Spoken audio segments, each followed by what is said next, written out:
To start off with, Wicca is presumed to predate its modern incarnation. I say presumed because there's no evidence to suggest that what most Wiccans consider to be the old ways have any direct connection to Wicca in its modern form. The best we can do is trace old Wicca forward to a certain point and trace current Wicca backwards to a certain point, but those 2 points do not connect or overlap. We do have historical anecdotes that suggest it was practiced in England as far back as the 1400s, maybe a little further. But again, that form is very different than it is today. Marion Zimmer Bradley spent a large portion of her work, her fictional work, building a grounds for suggesting that Wicca and Druidry have a common ancestry and may in fact share a lot of similar traits. Part of that being the Druidry is primarily male-dominated, while Wicca is predominantly female.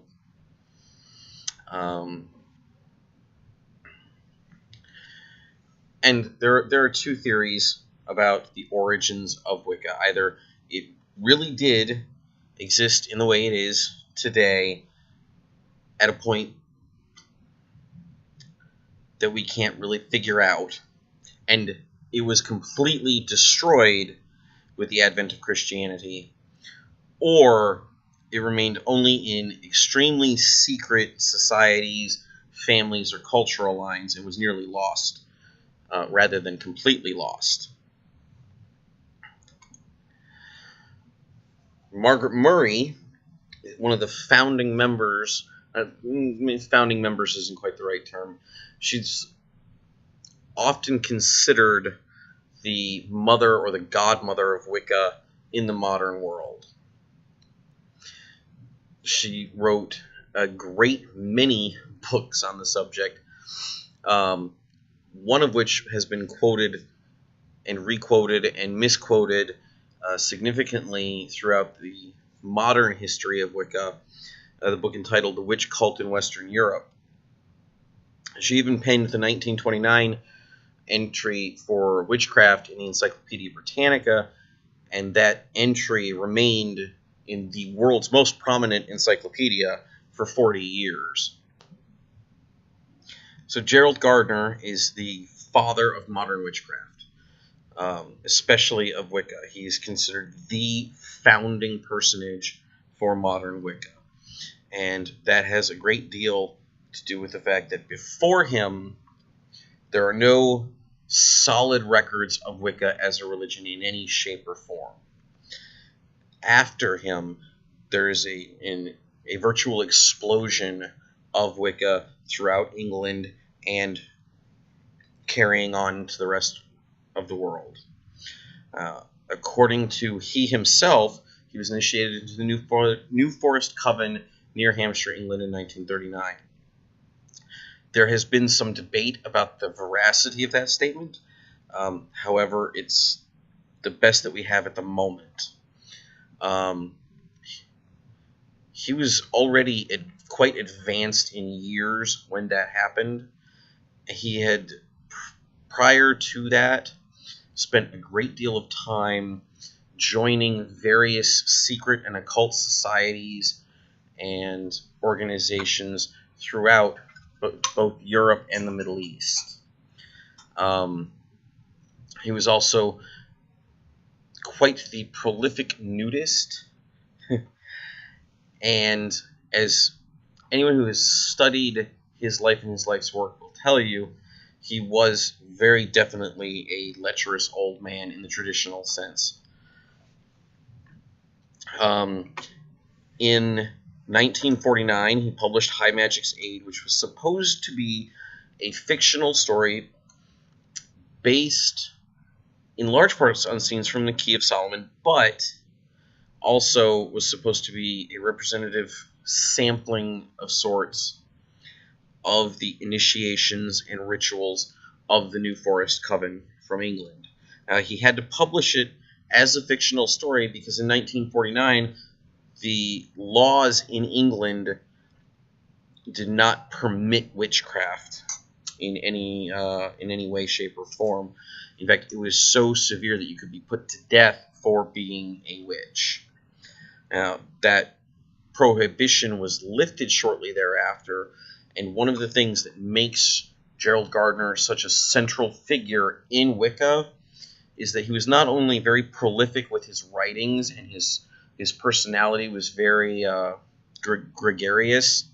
He was also fond of tracking down newspapermen and reporters himself and making himself the center of attention. Then there's Doreen Valiente. Reportedly initiated into Wicca by Gerald Gardner in 1953, she is credited with penning original portions of the Gardnerian Book of Shadows, and later hived off to form the Bricket Wood Coven.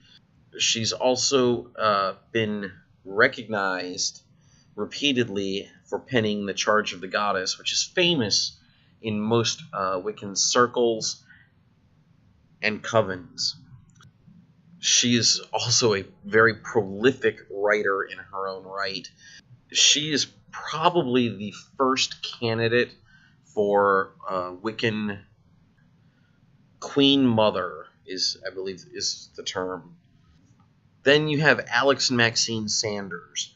Now, supposedly, Alex and Maxine Sanders founded a separate variety of Wicca around the same time that Gerald Gardner was developing his. However, historical anecdotes and footnotes suggest that Alex Sanders was actually initiated by Gerald Gardner in 1961 or 1962, which would mean that he did all of his learning in Wicca from Gerald Gardner. Now, there's another story with how Alex was initiated, and that being through his grandmother, and she is reportedly a descendant of a Welsh chieftain. If that is true, then it's possible that Alex Sanders was initiated into Wicca in 1933. But no matter which case is true, Alex is responsible for founding the second line of Wicca, which resulted in the retronym Gardnerian Wicca and the new term Alexandrian Wicca. One of the things that you're going to notice as you read through the slides is that both Gerald Gardner and Alex and Maxine Sanders were heavily influenced by the Key of Solomon and other occult works that came before they did. The Key of Solomon is just one. They were also heavily influenced by the Archmagus Hermes Trismegistus and a few other folks who are famous in the occult community. Then we get into the rock stars of Wicca. Janet and Stuart Farrar are the rock stars of Wicca, where Alex and Maxine were the founding parents of Alexandrian, and Gerald Gardner and Doreen Valiente were the founding parents of Gardnerian Wicca. Janet and Stuart Farrar are the rock stars. Between the two of them, they have probably penned more than 100 books on Wicca, Wiccan rituals, Wiccan stories, the god and the goddess, the cycle of the seasons, the elemental correspondences, and so many other things. Another thing that you're going to notice as you start paying attention to who founded what when is that everyone who has been participating in the development of Wicca has already been fairly highly advanced in years when they started doing these things. And their partners in life, or their partners in the development, have been significantly younger than they are. For example, Stuart Farrar's first high priestess was his 7th wife. So that's pretty significant, I think. Probably the most famous name in the entire history of Wicca, even more famous than Gerald Gardner and Alex Maxine Sanders, is Raymond Buckland. Whenever anybody asks for a book on Wicca to read, Raymond Buckland is the first name that comes to most people's mind. He is the author of the book better known as Uncle Bucky's Big Blue Book. He was initiated both as a high priest in both Gardnerian and Sakes Wicca traditions.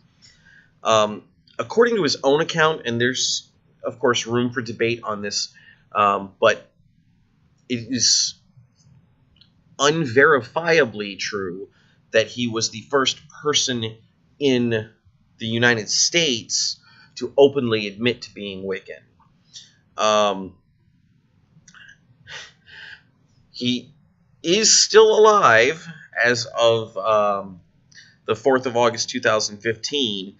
That may change soon, but out of everybody that we've covered so far, he's the only one who's still alive, so he's the only one that we can still ask questions and get direct answers from. And hopefully somebody is out there asking him these questions about the history of Wicca. So Wicca in the United States, it's reported that it was introduced by Raymond Buckland in 1964. At the time, he was in the Alexandrian tradition of Wicca, and Alex Sanders thought of him as his representative in the United States. Once Wicca came to the U.S., it exploded throughout the country. There was a massive uptaking of Wicca as a religious background, as a religious way of being. And a lot of it had to do with combining Wicca with the feminist movement that was happening in the United States at the time. It was a marriage made in heaven, if you'll pardon the pun, to have both of these non-traditional viewpoints coming to the forefront at in this period in U.S. history. And they got married together very, very easily and served to work with each other to promote both, if that makes any sense. One of the big sticking points for Wicca, and there's been a bunch, Wicca's really been at the forefront of civil rights for religions in the United States since it was introduced in 1964. In 2007, the U.S. Department of Veterans Affairs finally authorized the acceptance of the pentacle on tombstones for soldiers in Arlington National Cemetery after a very long legal battle that was finally settled out of court.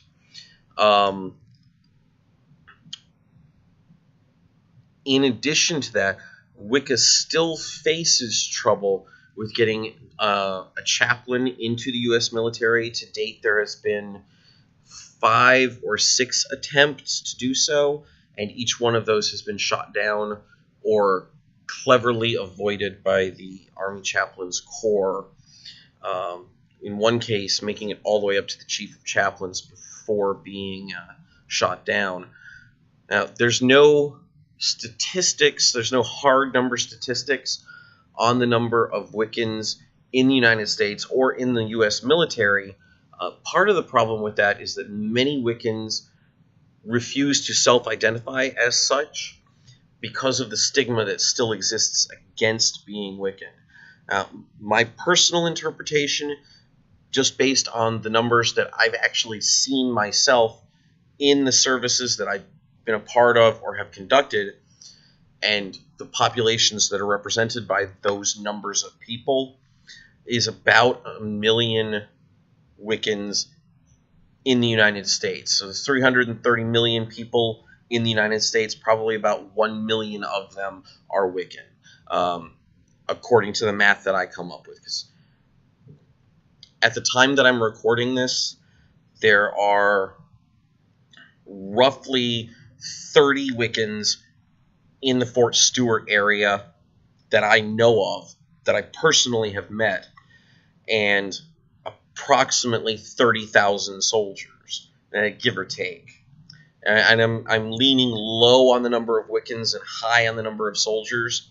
But if you scale that up and recognize that in certain parts of the country, the population of Wiccans versus the rest of the population is going to be a lot higher, and in other parts it's going to be a lot lower. For example, in California, the number of Wiccans is a lot higher per capita, whereas in, say, Tennessee, for example, it's going to be a lot lower.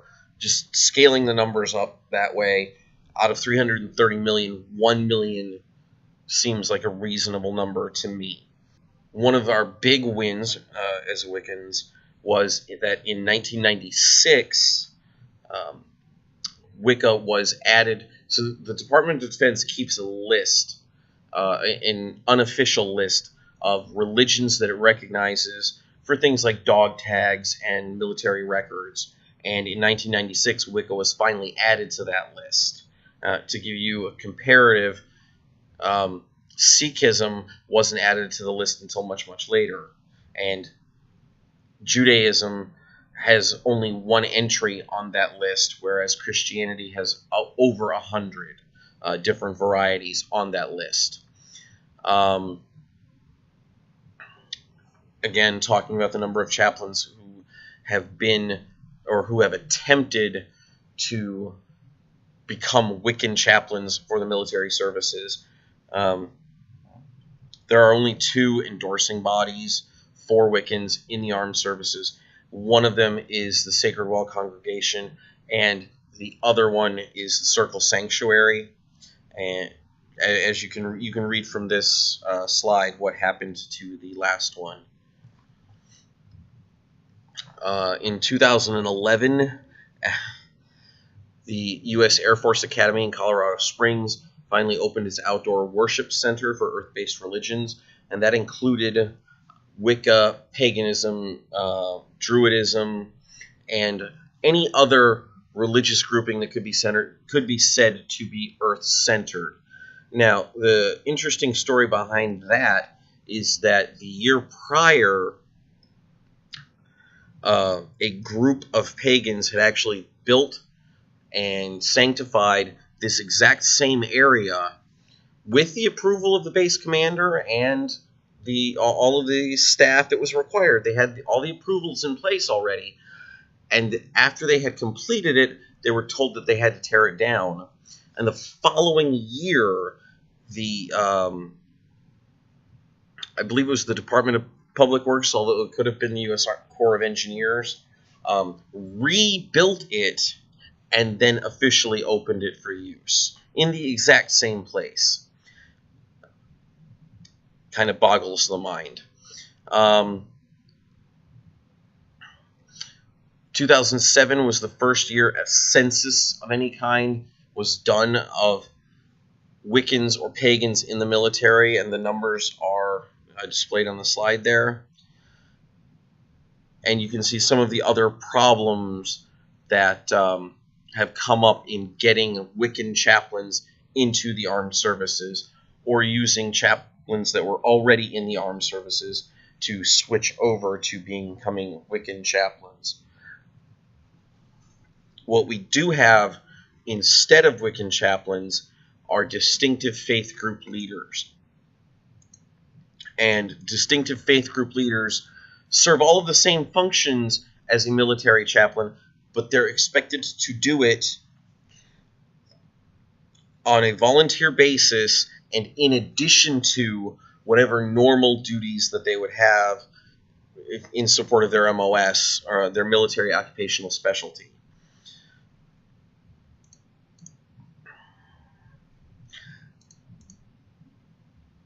So the battle rages on to get a Wiccan chaplain into the military. And I, for one, certainly hope that it is accomplished soon.